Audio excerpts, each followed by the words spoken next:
जय हिंद जय Jagannath. O triple S C R I A R I अमीनो आईसीडीएस एसएफएस तो जो पिला माने आर एग्जाम देइथिले 2026 तार एग्जाम फी आपण माने आसी जाइछि।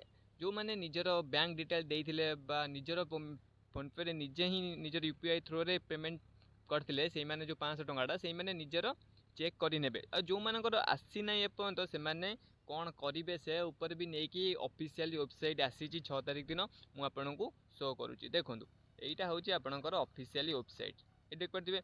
यहाँ हूँ आपणकर ऑफिशियल वेबसाइट जोटा कि हूँ आपणकर ओडिशा सब ऑर्डिनेंस स्टाफ सिलेक्शन कमिशन कौन देती देखो refund of examination fee for post of RI ICDS supervisor VAW यही सब पोस्टर जो पिला माने देइथिले से मानकर आसी जाइछि कौन ना एग्जाम फी रिफंड आसी जाइछि।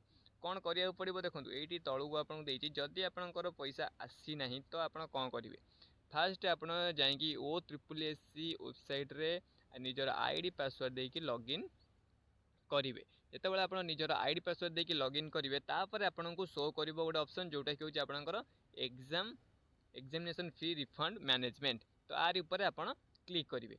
आर ऊपर जो आप क्लिक करेंगे से आपंकर बैंक डिटेल्स अन्य जो सब डिटेल आपको मागुव आप निजर फिलअप करेंगे। से गुराक फिलअप कलापर आपंकर जो एग्जाम फी जो 500 टंका आप एग्जाम आप्लिकेसन जो सबमिट कले से जो पेमेंट देते से आपको रिफंड आसीज। तो बहुत पिलांकर रिफंड आसीगला। जो पिला मानकर आसी ना से यही जो निजर आईडी पासवर्ड लॉगिन करके एग्जाम फी को जाकि निजर निजर बैंक डिटेल सब दे पारे जहाँ थ्रू आपणकर कौन ना आपणकर एग्जाम फी जो 500 टंका आपणकर पलि आसो। तार भी गोटे लिमिटेड टाइम अच्छी देखो आपको ये वेबसाइट पूरा देदेजी आपको सेटा केते ना 16 अगस्त भितर दबार अच्छी। आपन केते ना 16 अगस्त भितर आपको रिफंड बा आपको जो आप सबमिट करार अच्छी आपको केते ना 16 अगस्त भितर जानीपारे। जो पिला मानकर 500 टंका आसी ना से करेंगे step by step process follow करूँ आपंकर 500 टंका एग्जाम फी जो रिफंड आपंकर आसीज।